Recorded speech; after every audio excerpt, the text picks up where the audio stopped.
One Zambia, one nation. Thank you for joining us on Zanis News. To present the news, my name is Faith Katai. The headlines. President Hakainde expected in Mkushi. Communities advised to be involved in decentralization. Chief Chikaza Munyama offers land for winter maize production. Plus, Independence Church of Zambia happy with Bible translations. The news in detail. President Hakainde is expected in Mkushi District, Central Province, to launch the harvest of early maize cereal and the planting of winter maize.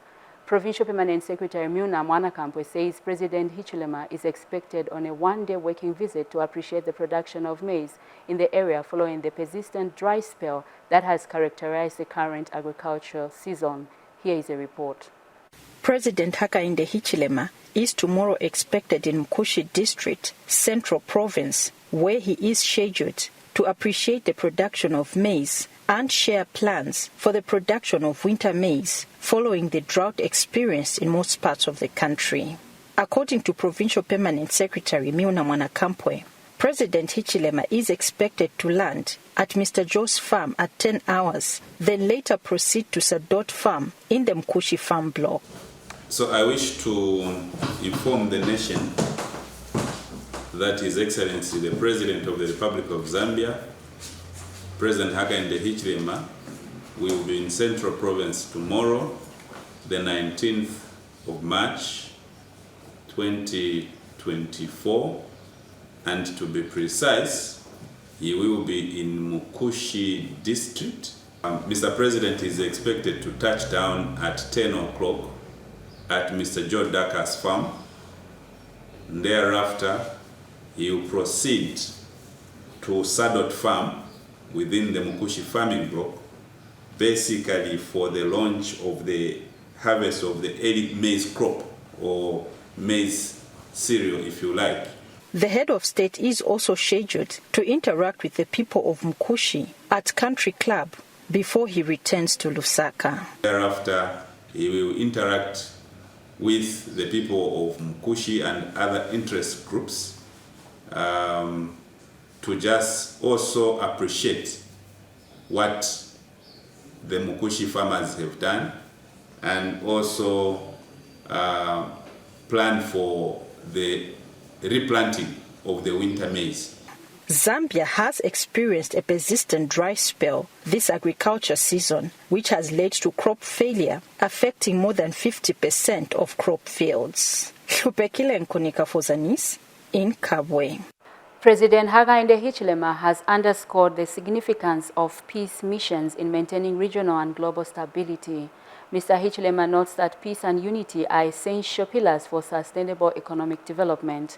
Zanis reports that President Hichilema was speaking when a delegation from the Southern African Development Community SADC Secretariat called on him at State House in Lusaka today. In his capacity as chairperson of the SADC organ on politics, defense and security cooperation, the SADC Secretariat is in the country to brief President Hichilema on the security situation in the two countries where SADC has deployed missions.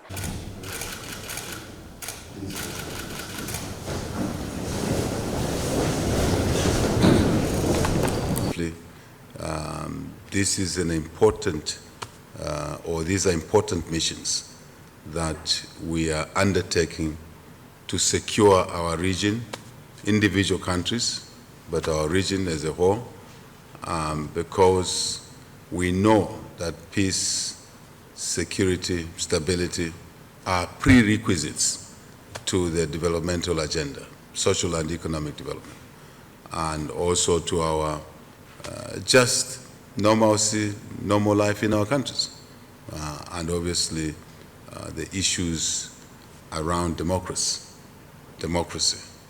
You cannot have democracy, you cannot have stability in an unstable environment. And we all know that when there's instability in any one of our countries, it spills over to all of us, spills over to the continent, spills over to the world. We've seen that. And it's important that SADC maintains, supports, maintains, retains this stability that we've so far enjoyed. From both summit and summit, will give you an overview of what is happening and perhaps the challenges that we are experiencing, Mr. President. And if I may, some of the things that I would want to say is perhaps when we start deliberating towards the meeting has left. So on that note, I really thank you for availing your time, and it shows us how important you take these matters of peace and security for our region, especially Mr. President. They are very important because there is no country that will want to invest in our region that is unstable, and I thank you for that. A local manufacturer has commended President Hakainde Hichilema for recognizing their efforts and contributions towards growing the Zambian economy. Elhak Kabod Limited Executive Director Elijah Nyambe says the Zambian economy can only grow with the full participation of the private sector. On the 15th of March, during his address to Parliament, President Hichilema expressed happiness at the growth of local products, which he said had the potential of contributing positively to Zambia's gross domestic product, GDP. Here is a report. In his address to Parliament on the 15th of March, President Hakainde Hichilema recognized the efforts of local producers in various sectors are making to flood the Zambian market with locally produced products, which he said stimulates economic activities within the country. It is gratifying, I must say, Madam Speaker, to note that our citizens are now and increasingly consuming locally produced products. The President's observation has not gone unnoticed, as one of the local manufacturers producing various office and household furniture, Elijah Nyambe of El Hakabon, says the Zambian economy can only grow with the full participation of the private sector. I really commend the President, and we are still looking forward now that out of just talking, he may put in now action, so that now we may come out and say, this is what the President was saying, and we are the people who have come out of that speech. If the private sector is empowered, it is going to empower the community. We can still help the government to employ people. It's not only the government that should employ people. Even the minds that are developed mind that can do something. If I can keep 50 people here, if I not help the government, I have helped the government. That means I'm working together with the government. Mr. Nyambe says with government support, especially on the aspect of market and capital, local producers can do more. We've got challenge on market as local people. The same bed that you see there, or the same chairs that you see here, when it just turns, we take it in another white man's shop, it will change the price. You get the point? It will change the price. Because of what? The only thing that people they know is that a white man can make something that is strong than a Zambian person. But we have tried to work on our products as well. We have tried to work on durability as well. If the government supports, that means we'll do a large export. Supporting local businesses creates jobs and boosts tax revenues, contributing to overall economic growth and stability. He has an appeal for the Zambian youth, especially as the country gears for her 60th independence. Folding your hands is not going to help you. Complaining is not going to help you. So even the youths outside there, let's not only be parading in the street, shouting, there's no job, shouting, there's no this, there's no this. If you want to make it in life, discover a problem.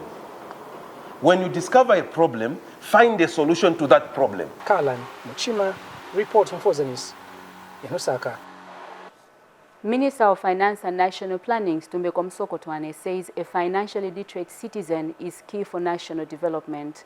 Dr. Msokotwane observes that through financial literacy, financial inclusion can be achieved, which can help to foster economic growth of the country. He said this in a speech read for him by Minister of Finance and National Planning Permanent Secretary Dennis Chisenda during the launch of the Financial Literacy Week and Financial Education books in Lusaka today. Dr. Msokotwane explained that financial literacy can play a significant role in reminding the general public of the negative effects of fraudulent activities that have come about due to digital advancement.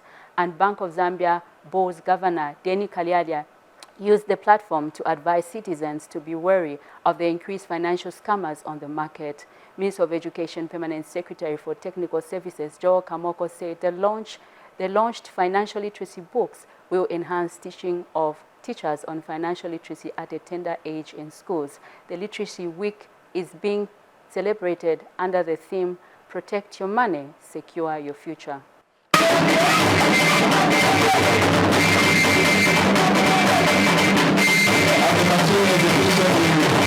Financially literate citizens not only secure their future, but also contribute to broader economic stability. Practices like budgeting, savings for emergencies, investing and utilizing insurance and pension plan empower households to weather financial storm and achieve a better standard of living.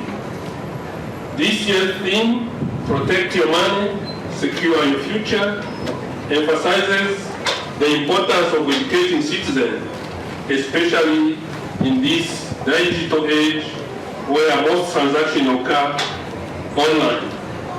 Technology has revolutionized access to financial services, allowing Zambians across the country to access financial products through mobile phones. However, it has also introduced challenges like online scams and fraud. To safeguard your money and secure your future, it's imperative that citizens adopt a responsible and informed approach to personal finances.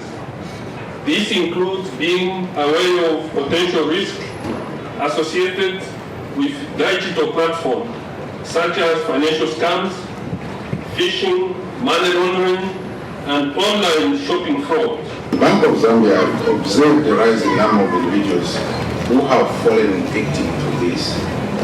The counterfeits come into play.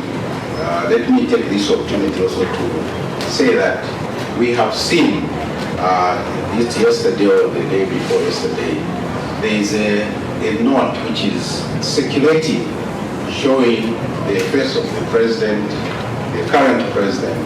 Our money from way back doesn't have the faces of presidents. That's the standing. So that by itself should warn you that this is fake.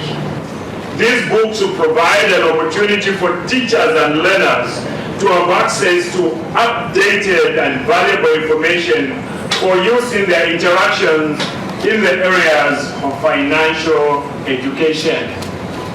The Isina Sesa Funsa Anadia Pula. So ladies and gentlemen, the books are presented in a very interactive style to capture the interest of all learners. The financial education supplementary books are being launched today. We developed with both financial and technical support from numerous stakeholders, as already mentioned by Minister of Finance. In Northern Province, government has promised to complete all the stalled public infrastructure in Sama district of Northern Province. The stalled infrastructure includes the district administration block, boarding secondary school, police station, and housing units, which are all above 70%. Northern Province Permanent Secretary Bernard Mpundu, who visited the district, explained that the contracts for these projects were initially terminated, but government has re-advertised works for the projects to be completed. Geoffrey Piri has the details. He has visited in Sama district in Northern Province to engage stakeholders on the number of developmental projects in the area. Northern Province Permanent Secretary Bernard Mpundu has checked the stalled works on the district administration block, the boarding secondary school, police station and housing units. The Permanent Secretary, who also held the stakeholders meeting, reviewed government plans for the stalled projects. All the contracts, IIAMA projects were terminated. I'm sure my colleagues spoke to that. And the government, this is important, who would take on which start advertising again, which when the contractors push and will be done in phases. Priority would be the houses. Police houses are expected to be completed in the second quarter of 2024. This development has elated Nsama Council Chairperson David Siame. I think we are happy that the government is starting working on those projects because it's only the infrastructure we can improve or develop our district.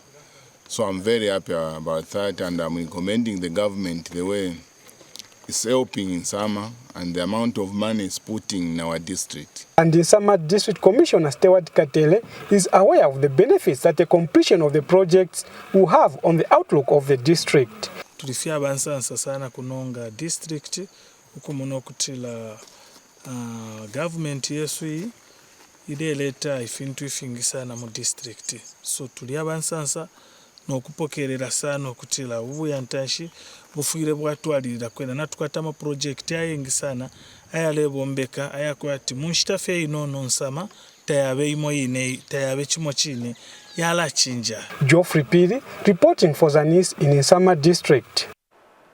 You are watching Zanis News.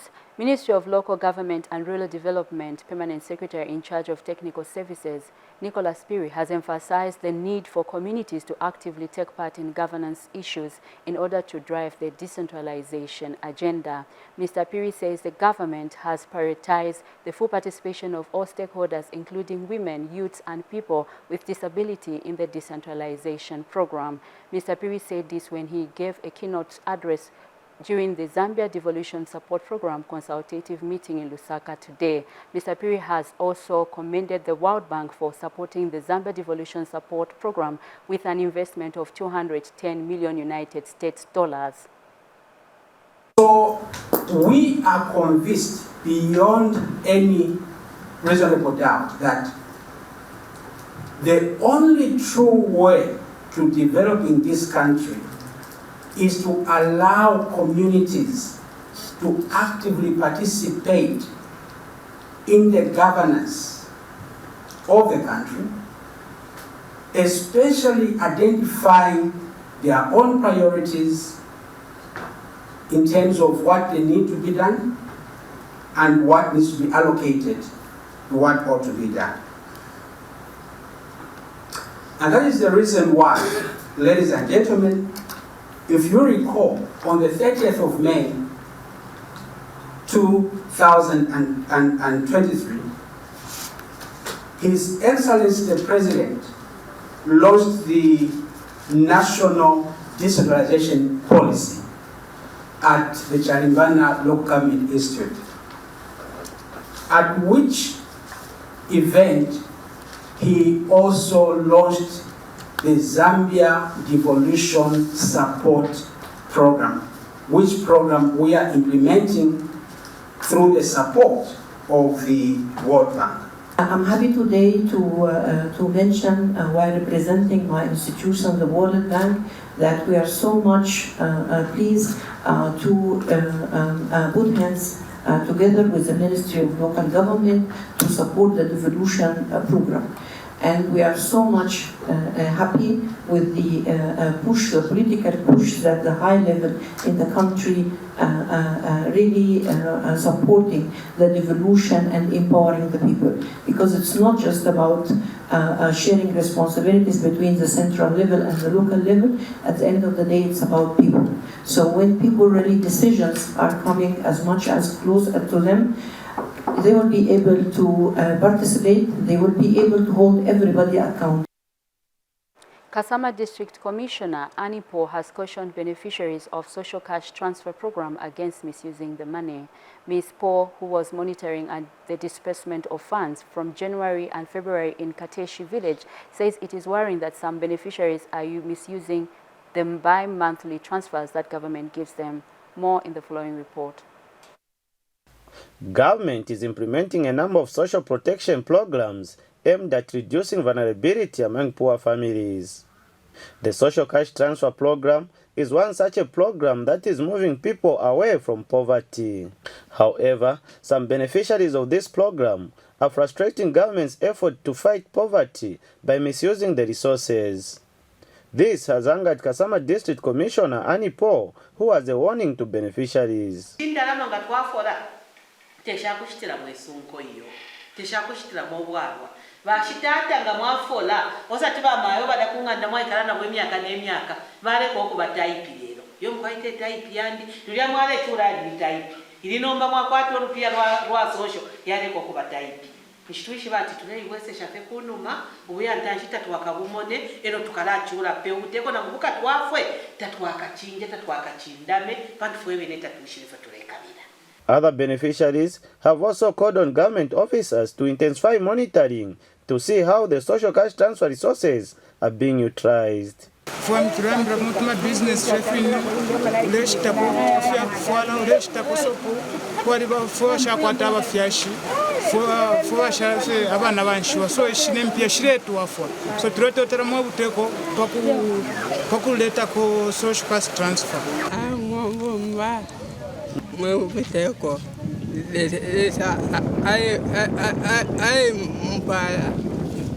Toterase kubati lesomo atwalilo kubapala nokubafa kubati batwalilo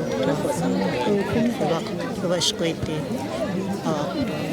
totero teko kule twafa bamlando akutira bafisha kwemyaka sikistezi kwa pamulu bonse kupoka social transfer mundu makuda tatwalepoka. Reporting for Zanis in Kasama District, I'm Jafet Munkondia. Central Province Deputy Permanent Secretary Geoffrey Chitambala says the enactment of the Nuclear Safety and Radiation Protection Bill will usher in a comprehensive and contemporary legislation in compliance with national and global trends.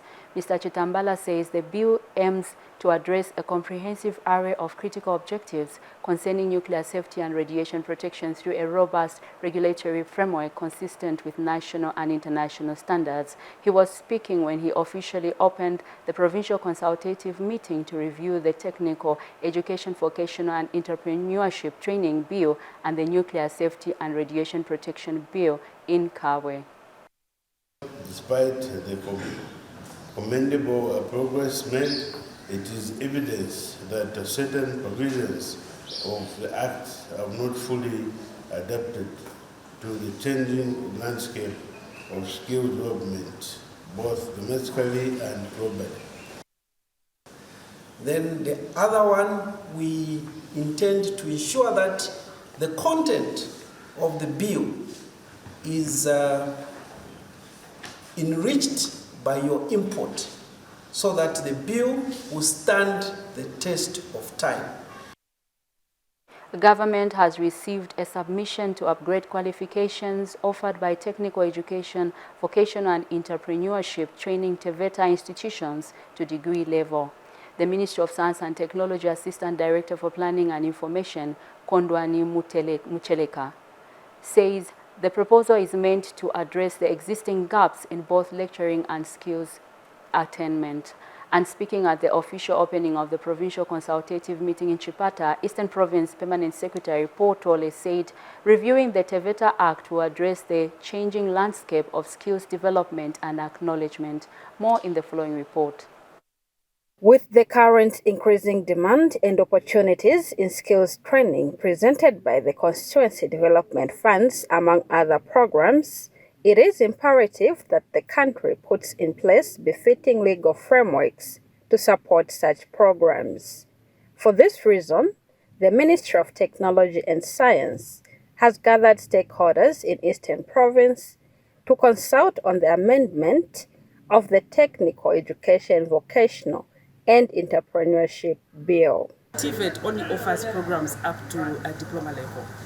And this has provided a challenge because even to provide lecturers, to have skilled lecturers to train in TVET has been a challenge because all of them were training them only up to diploma level. So this has provided a need for us to upgrade the qualifications up to a degree level. And so this piece of legislation is bringing a proposal that we should establish polytechnics which are going to train qualifications which are higher than a diploma to levels of master's degrees and bachelor's degrees. And also not only for the lecturers, but we also need TVET skills at higher level. Other issues that are there are issues of enhancing regulation of the TVET sector, the registration of institutions, and the number of issues, making sure that the lecturers are regulated so that we enhance the quality of TVETs that we have. These consultations are also covering the Nuclear Safety and Radiation Protection Act. We've made the policy decision that we have to embrace more nuclear activities, And for us to do that, we need to be able to regulate the sector a bit more. We know that nuclear comes with radioactivity, and we need to protect our country. As we use nuclear, we need to protect our country. We need to align with international regulations. So this is also another reason that has been brought about for us to do the Nuclear Act. Meanwhile, the provincial administration is elated that government has embarked on this process. There is a lot of advancement in technology, and we just have to actually follow suit to ensure that we catch up. The global trends in skills development necessitate a holistic review of the existing act to ensure its relevance and effectiveness in addressing the current and future needs of the youths and the industries. The act we are going to develop must answer the needs which Zambia requires, that must be implemented for the benefit of this country. These countrywide consultations are expected to be completed in 2 weeks. Abigail Kashweka reporting in Chipata District. Zanis News continues. Chief Chikaza Munyama of Iteji District in Southern Province has set aside 280 hectares of land for the commencement of a winter maize irrigation project in response to food insecurity that has emanated from the current drought. Speaking when Southern Province Minister Credo Nanjua paid a courtesy call on him, the traditional leader further called for increased stakeholder collaboration in supporting government initiatives that seek to address the food insecurity in the country. This flag-off marks the commencement of the winter maize planting project in Chikaza Munyama Chiefdom in Itezitezi district. This comes in response to the presidential declaration of drought as a national disaster, which has threatened food security across the country. Chief Chikaza Munyama has set aside 280 hectares of land along the Kafue River to commence a winter maize planting project as a proactive response to the threatened food security there. This response has elated Southern Province administration. We made mention to His Excellency the President of your initiative to start this program of winter maize planting in your chiefdom together with your subjects. It excited His Excellency the President, and he has agreed with us that we should support your initiative to ensure that no one dies of hunger in the province. Chief Chikaza Munyama now explains the scope of the project. So we opened up the Kafue River for irrigation. Our vision is that we are going to harvest twice. We plant now in March, and we hope to harvest somewhere around July. And thereafter, we again plant and harvest somewhere in October. Winter maize irrigation requires a lot of support in terms of machinery. We are appealing for water pumps or solar powered pumps so that we are able now to transfer the water. The challenge is how to get the water from the Kafue River onto the fields. The Department of Agriculture now explains the benefits of this project if actualized. When we multiply the total hectareage from the pontoon to its stage, which is 287 hectares, of which we are expecting almost to get 40,180 bags by 50 kgs. It will mean this maize that will be planted to be able to feed about 2,678 households. To signify government support towards the actualization of this project, Southern Province Minister also handed over 25 kg bag of maize seed to facilitate the commencement of the planting here. This said Imuche Simusole, reporting in Iteji, Southern Province. Smallholder farmers in Mkushi District's Upper Lusemfo Ward has cited irrigation as an aspect that needs infusion of support to cushion the manifestation of the prolonged dry spells. Retired Reverend Kennedy Luiche, UCZ, told Zanis that this season's dry spell has necessitated the need to scale support for small-scale irrigation. Reverend Luiche observed that the prolonged dry spell has exposed the challenges of depending on rain-fed farming, adding that most of the smallholder farmers are in this bracket. The Ministry of Mines and Minerals Development says the recovery process of the trapped 6 Zambian and a Chinese national at Macro Link copper mine in Inala is still ongoing. Ministry of Mines and Mineral Development Director under Safety Department, Fred Banda, disclosed that different alternatives are being used to retrieve the trapped miners. Speaking in an interview with Zanis, Mr. Banda explained that the final option left will take up to 90 days.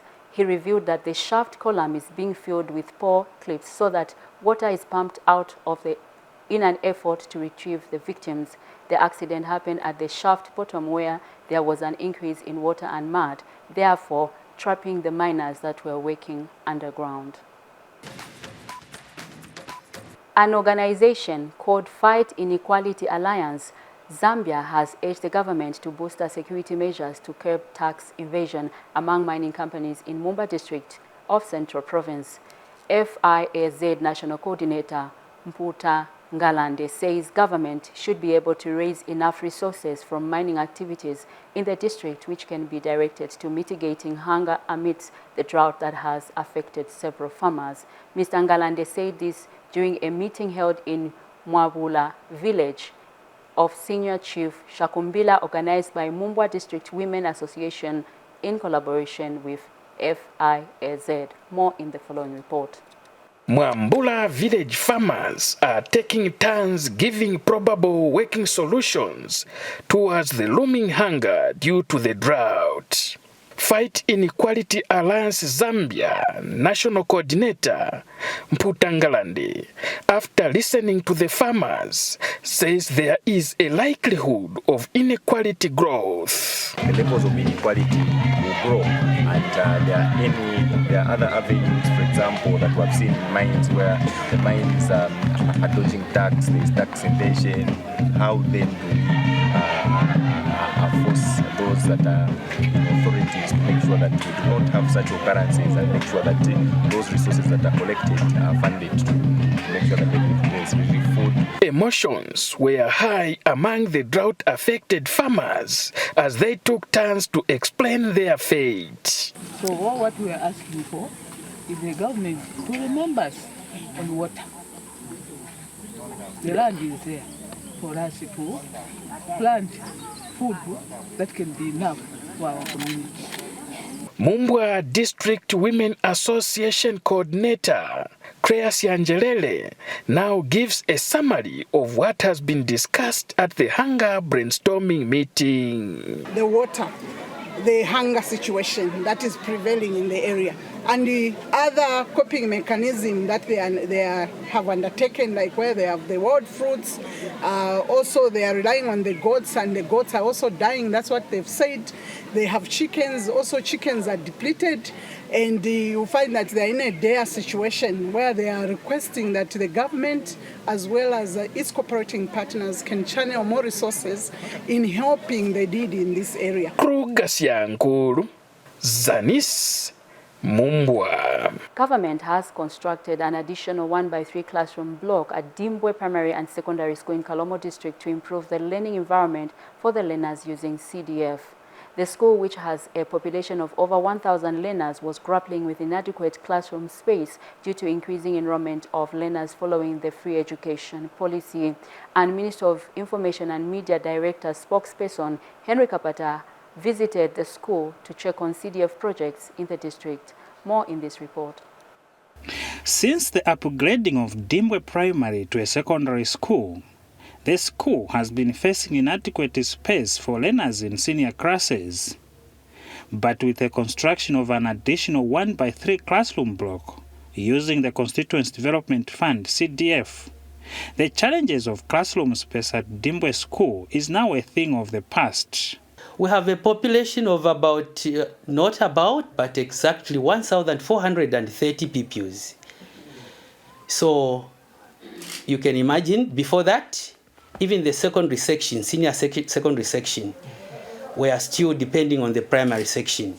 But with the coming of CDF, that help, at least now we are having our senior secondary classes using the same 1x3 classroom block, which was built and handed over to the school. Minister of Information and Media Director spokesperson Henry Kapata, on his continued tour of CDF projects in Southern Province, visited the school. They're coming on board of 1x3 and all those issues that you have raised.